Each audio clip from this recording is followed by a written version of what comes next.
Enjoy early access to ad-free episodes each week when you subscribe to Wedding Planning Podcast Premium in Apple Podcasts.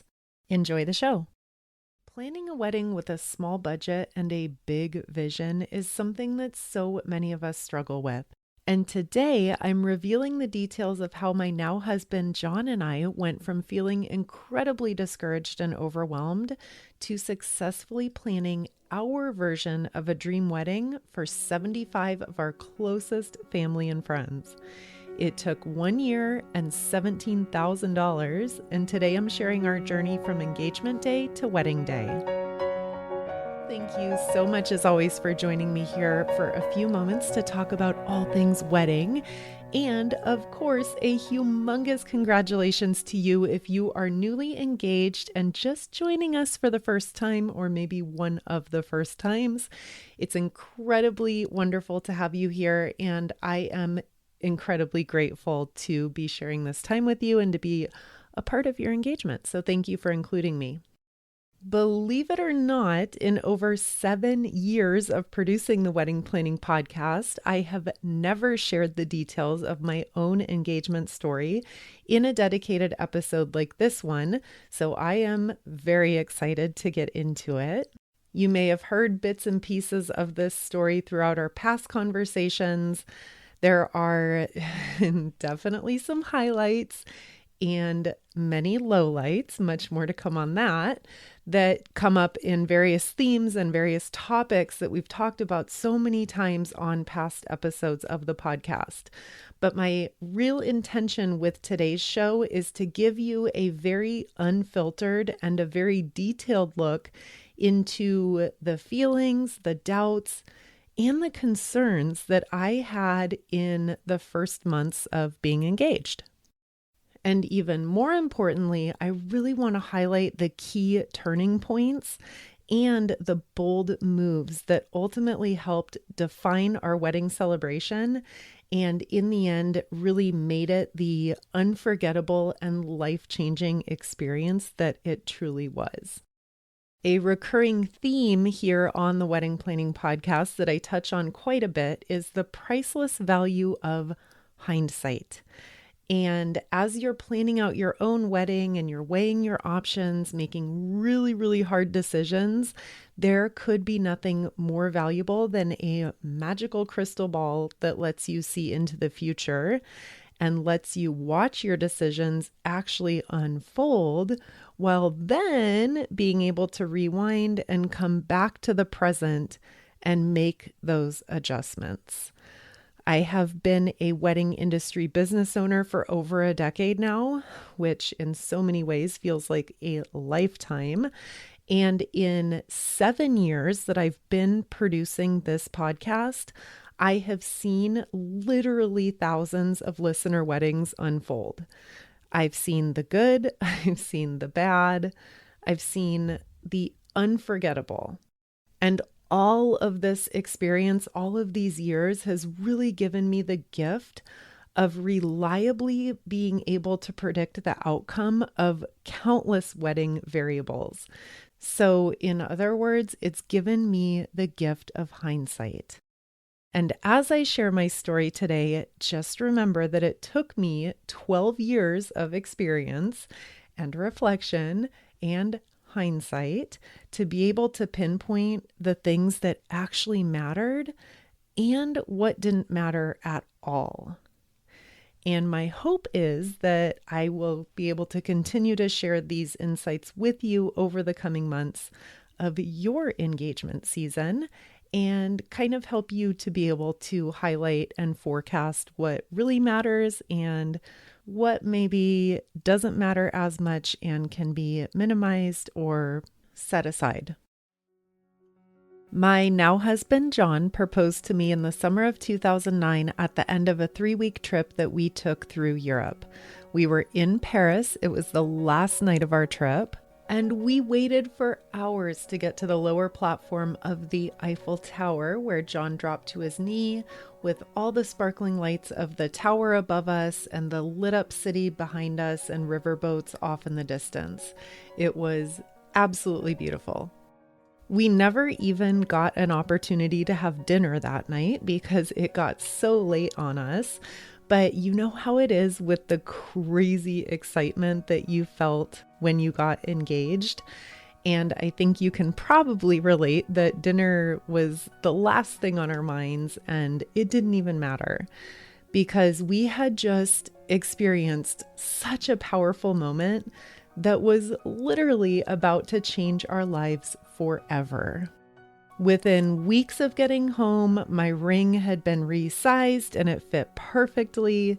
We had so excitedly shared the news with literally everyone we knew. And we started some very early discussions about potential venues and potential wedding dates. And of course, that big elephant in the room, which is, how are we going to pay for this? Now, spoiler alert, these conversations were not very productive, and we did not have any breakthrough revelations other than feeling like planning an entire wedding all by ourselves seemed really expensive, overwhelming, and exhausting. So even this early on, we're already feeling the pull of two very opposite emotions: complete excitement, complete overwhelm, completely happy, and completely doubting what to do next. So in the midst of all of this, my mom, my sister, and all of my best friends were so excited, and we couldn't wait to start planning showers and parties and dress shopping trips and getting all of our fun projects set up and mapped out. But again, underneath all that buzz and excitement, there's just this nagging discomfort and doubt and feelings of anxiety that I really couldn't shake. And these feelings had kind of started over the past couple of weeks as like a passing thought in the background, but they just weren't going away, and they were starting to get bigger and harder to ignore. And this is when, after a lot of thought, I started to see that John and I had never even discussed our actual wedding ideas that we had before getting engaged, and all of the logistics and the finances of planning and hosting everything were already incredibly overwhelming. The kicker here is that we hadn't even planned anything, like we hadn't even gotten started. And so that multiplied that feeling of overwhelm by like 10x. A couple more background details: the cost of living in San Diego was sky high, as it still is today, and it is everywhere. So we were working really hard to rent a cool apartment and go out and do all the fun things and have all the fun things.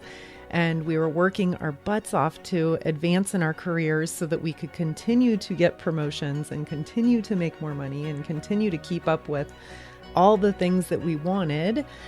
And at this point in our lives, we had some money saved, but not a ton. And we definitely didn't, quote, plan to put our wedding on credit cards and to go into debt in that way for it.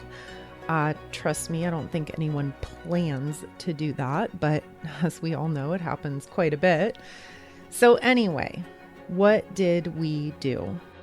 John and I realized, thankfully pretty quickly, before we had made any big decisions, that we needed to shift into a completely different wedding planning mindset than where we had started.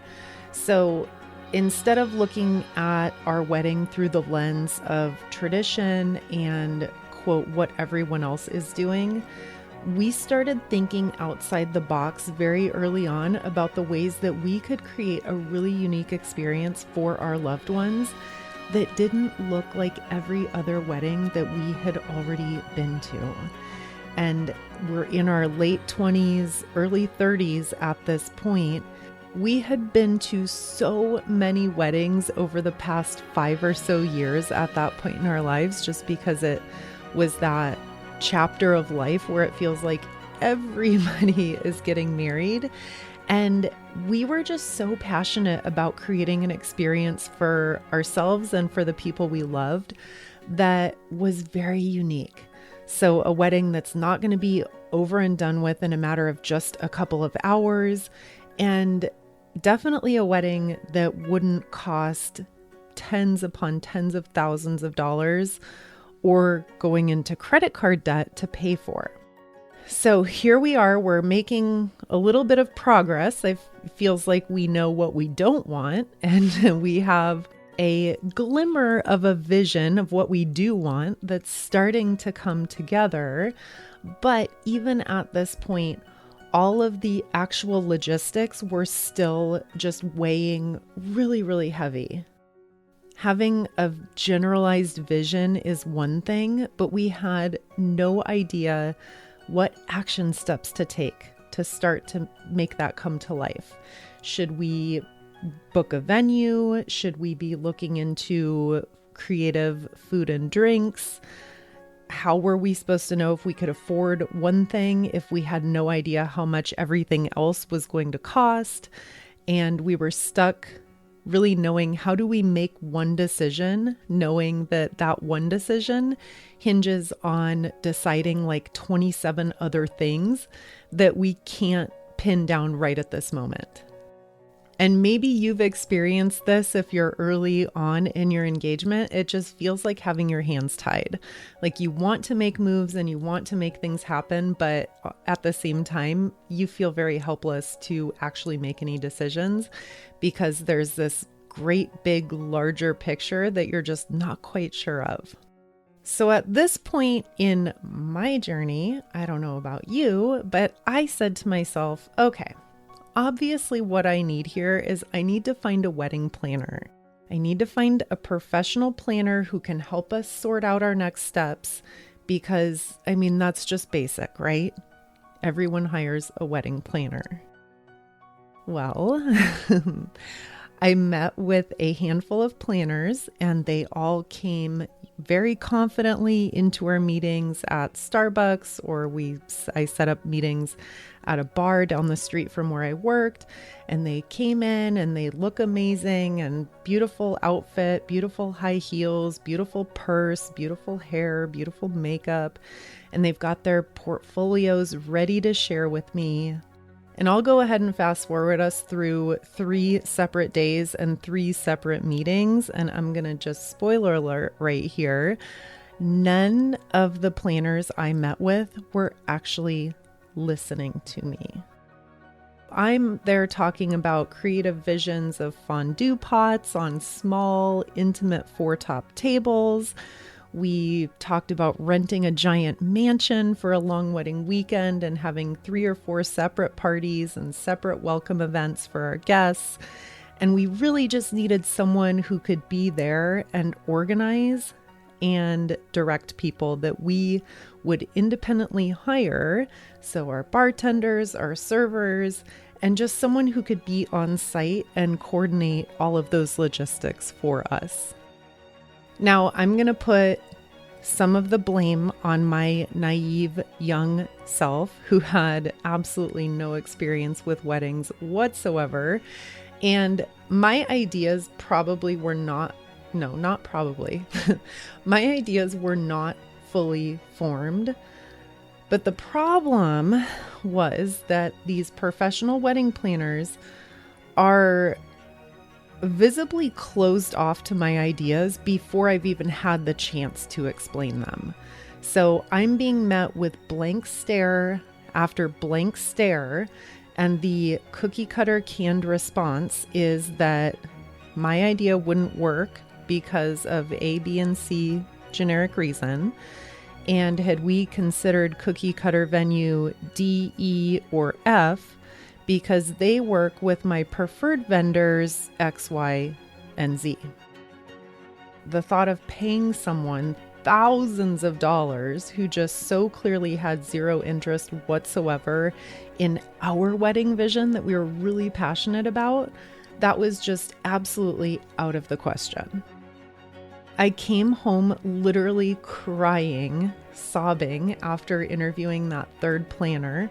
She cut me off repeatedly. She literally laughed at my fondue party idea, saying that it would be impossible.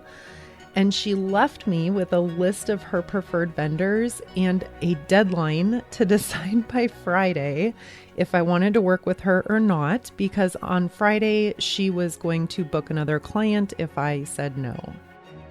Wow.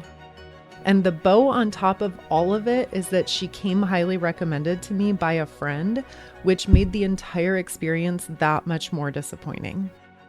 If you have ever met with a pushy vendor who's just so obviously trying to book up their calendar as fast as possible, then you know exactly what it feels like to have your ideas dismissed and to feel completely unheard. So here we are again at another turning point, and in that moment, John and I were left with a big choice. So here we are again at another turning point, and in that moment, John and I were left with a big choice. We could have eventually found an affordable enough venue, we could have chosen the cheapest meal option, and gone totally broke paying for a top shelf open bar, which incidentally was one of John's absolute wedding non-negotiables, that we have top shelf open bar. That's like the one thing he wanted. Now we could have gotten creative and we could have scrapped and saved and put a few things on credit cards to bring it all together. And we could have had a wedding that wouldn't be like worthy of being featured in any wedding magazine or blog, but it would be nice enough, and hopefully our friends and family wouldn't be too judgy, and hopefully everyone would understand the financial constraints that come along with treating 100 of your closest loved ones to a nice dinner and bottomless drinks and dancing.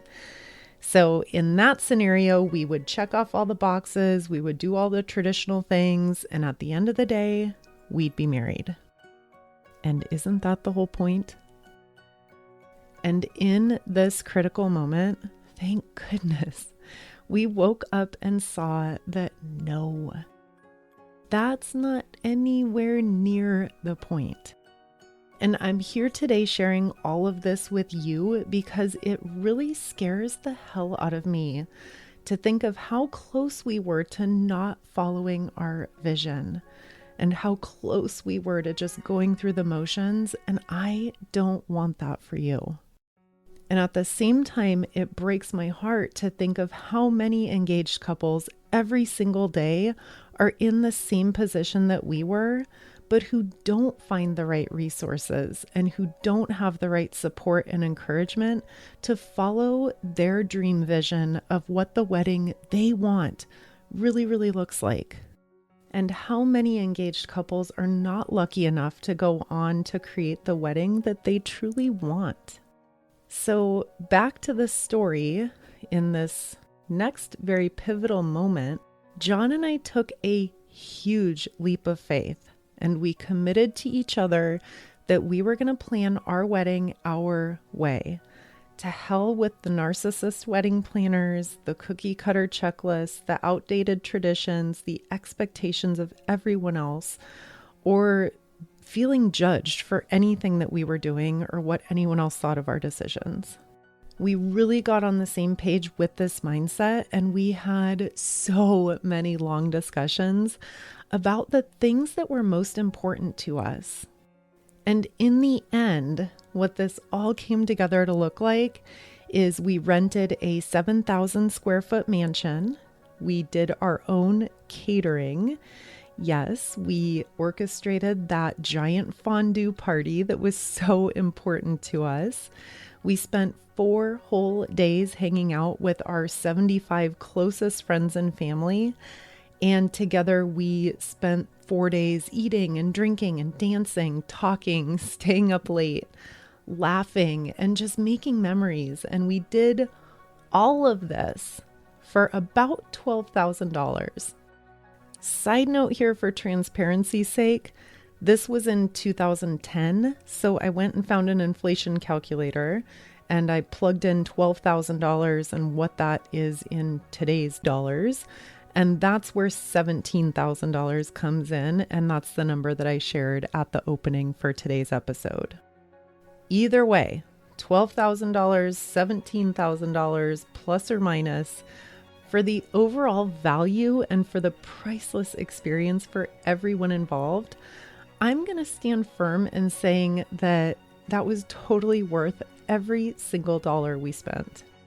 And I'll share this, the couples who give up on the new approach to planning that we focus on here on the Wedding Planning Podcast, they are likely going to stay stuck exactly where I was in the story I just told after I met with that horrible third wedding planner. And most couples are going to do exactly what everyone else does, and they're going to freak out about how much there is to do, how much things cost, and how complicated and hard and how much work it feels to go off the beaten path and to really create something unique and original. And they're going to cave in when someone is critical of a fun idea that they have. They're going to pull back when they feel judged for something that they did or didn't do.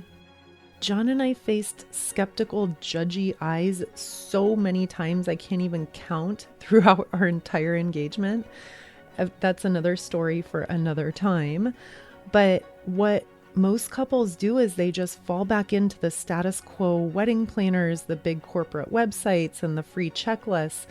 And they rely on these things to just plan a cookie cutter wedding for them without ever even knowing this priceless opportunity that they have missed. And that's the opportunity to design the wedding that you actually want and to share a once-in-a-lifetime experience with your loved ones that leaves a lasting sense of love and connection that's going to be around for decades to come.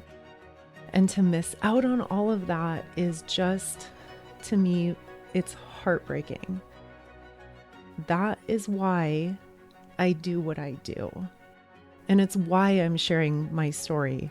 And it's why I come into your earbuds every single Wednesday. But here's the final, very most important part of this entire episode. And that is that unforgettable, life-changing weddings don't just happen. They don't just magically arise from the mountain of printouts and free checklists and magazines and budget calculators, Pinterest boards and TikTok reels that we all consume on loop. And furthermore, just having a wedding vision isn't enough.